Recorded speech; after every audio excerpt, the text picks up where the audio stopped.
Bonjour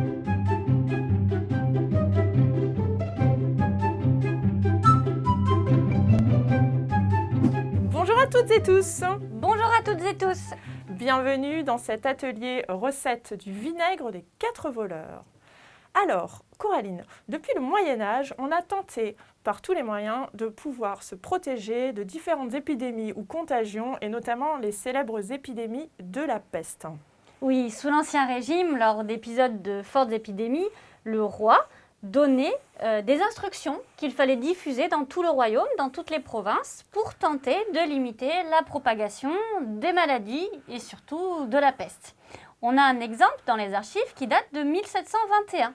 Effectivement, ce document qui concerne la province du Languedoc nous montre que déjà à l'époque existaient des mesures de distanciation sociale, d'isolement des populations et les ancêtres des gestes barrières qui étaient recommandés. Quels étaient-ils ? Alors, on n'utilisait pas ces termes, bien sûr, mais on voit que dans le document de 1721, on demande aux habitants de limiter leurs déplacements.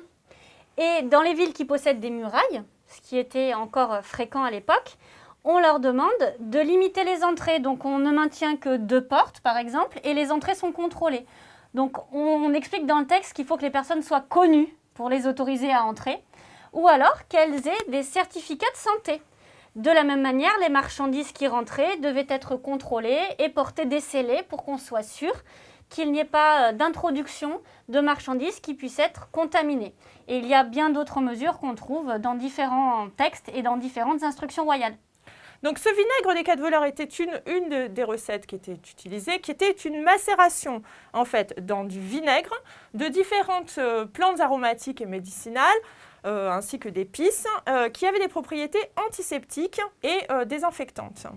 Ce macérat ainsi obtenu est ensuite filtré et puis mis en bouteille. Alors, on utilise beaucoup le vinaigre, alors encore aujourd'hui, mais à l'époque, ça servait à désinfecter. Donc, par exemple, dans les maisons des pestiférés, on avait tout un protocole pour désinfecter la maison, et puis notamment du nettoyage d'ustensiles avec du vinaigre. Et on voit aussi au Moyen-Âge, on connaissait ces grands personnages avec des masques, donc les médecins qui se protégeaient en respirant différentes plantes, différentes aromates qui étaient censées protéger de la contagion. D'accord, il était utilisé en friction, ce vinaigre. Oui, c'est ça. Alors le vinaigre, il sert à plein de choses et on utilisait aussi des parfums qu'on faisait brûler dans les maisons avec des recettes qu'on retrouve dans les archives à base de myrrhe, d'encens, d'aloe, romarin, etc. Et ces recettes devaient être frictionnées sur le corps. Donc on faisait des fumigations, mais aussi on se frictionnait le corps comme les voleurs.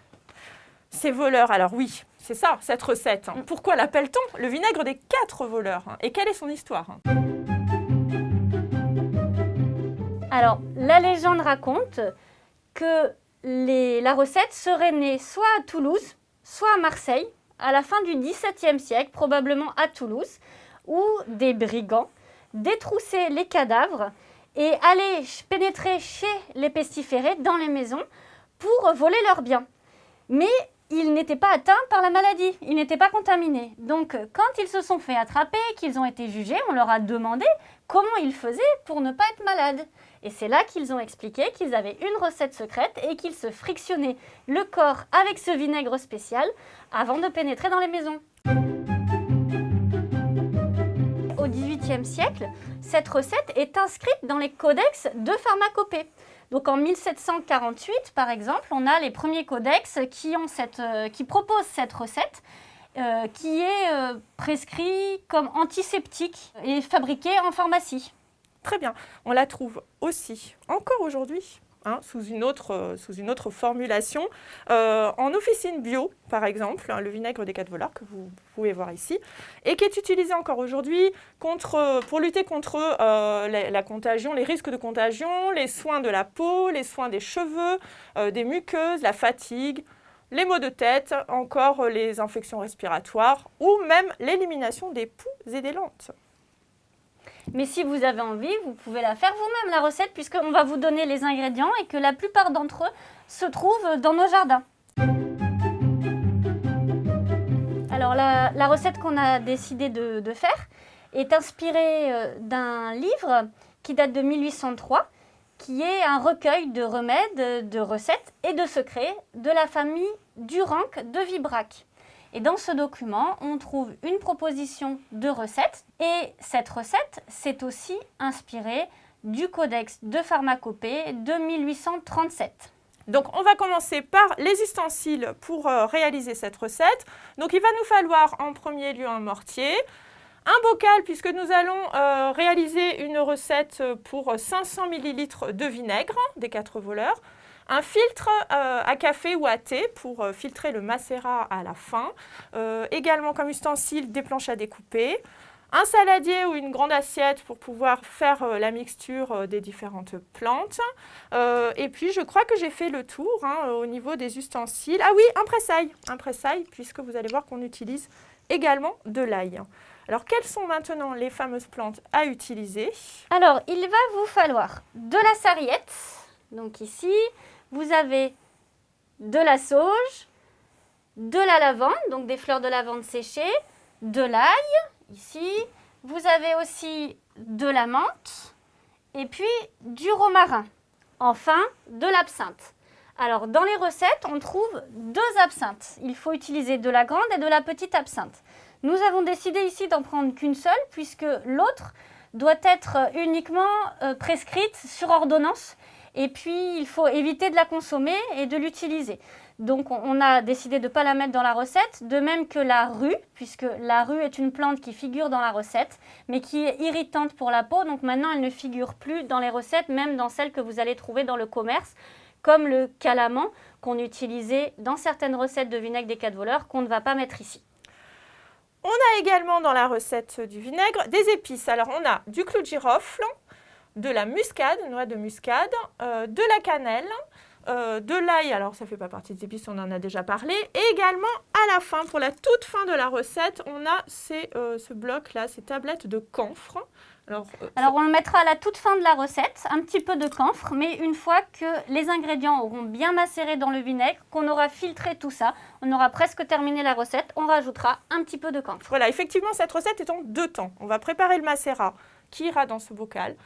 Et suite à un temps d'attente d'à peu près 2 semaines, minimum, 1 mois c'est mieux.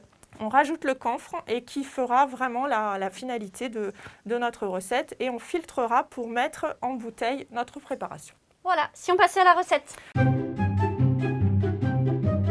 Donc pour réaliser 500 ml de vinaigre, donc nous allons utiliser bien sûr 500 ml de vinaigre, dans lequel nous allons venir rajouter nos plantes. Alors les plantes, toutes les plantes qu'on vous a présentées, il va falloir en mettre 8 grammes de chaque.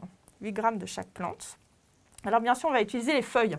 Par exemple, pour le romarin, on ne va pas prendre les tiges, on va juste dépioter nos feuilles. Pour les épices, en ce qui concerne les épices, ça va être beaucoup plus réduit, parce que les épices sont très fortes, la muscade, le girofle, la cannelle, ça va être seulement 1 gramme. Donc 1 gramme à peser quand on aura terminé.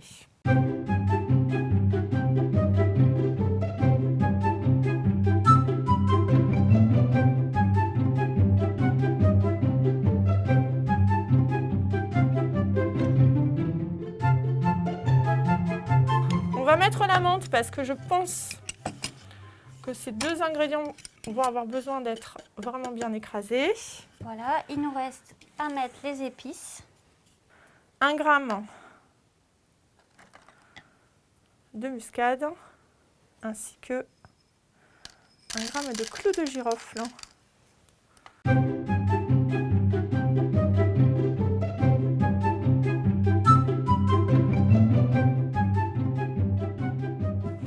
Est-ce qu'on dit que ça va comme ça? Oui, c'est bon. On peut remplir le bocal et on va voir qu'il se remplit très très vite. En tout cas, ça sent très bon. Oui. Entre la menthe, la sauge, le romarin, les clous de girofle.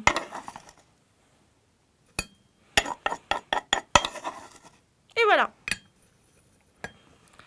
Qu'est-ce qui nous manque maintenant? Le vinaigre, c'est tout. C'est tout? Oui. On a tout mis. Oui, on peut remplir tout le bocal. Normalement, ça fera les 500 ml, puisque là, on est sur un petit peu plus.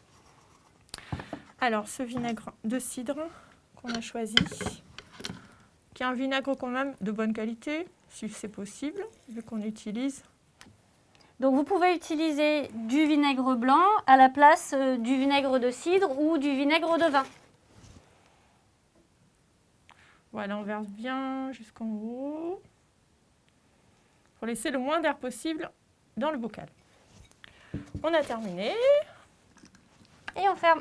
On ferme. Alors, au bout de 2 semaines, on va obtenir un macérat qui aura légèrement changé d'aspect.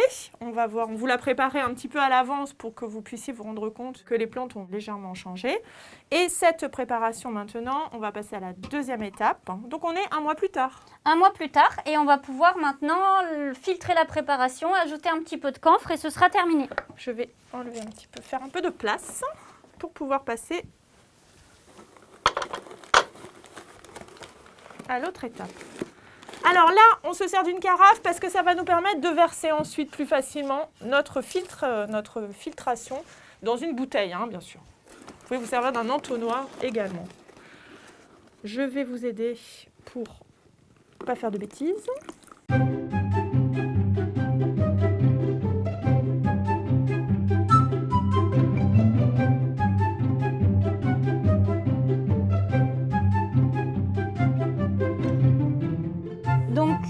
Maintenant qu'on a transvasé, qu'on a notre préparation là-dedans, on va rajouter un petit peu de camphre. Donc ce fameux camphre, il se présente donc sous la forme de tablettes qui sont détachables. Alors il faut faire attention avec le camphre, parce qu'effectivement c'est irritant pour la peau, il vaut mieux pas rester trop longtemps en contact avec. On va le couper parce que ça va faire plus d'1 gramme, une tablette entière. Donc effectivement, on est à 1 gramme, oui. 1 gramme juste. Ah, vous pouvez en rajouter un petit peu, il en manque un petit peu.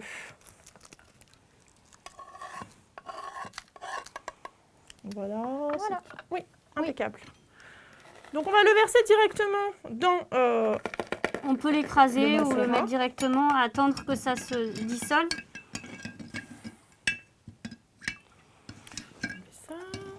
Et voilà.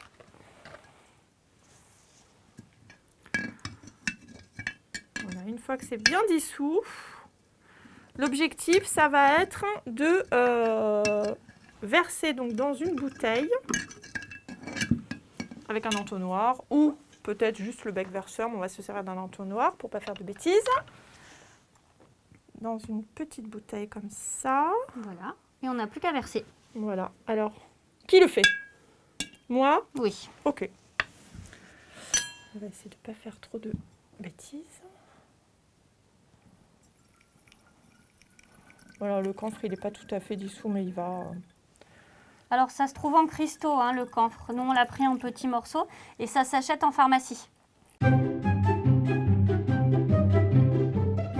Alors moi, pendant ce temps, je vais prendre des étiquettes. Et sur l'étiquette, je vais marquer la composition de ma recette.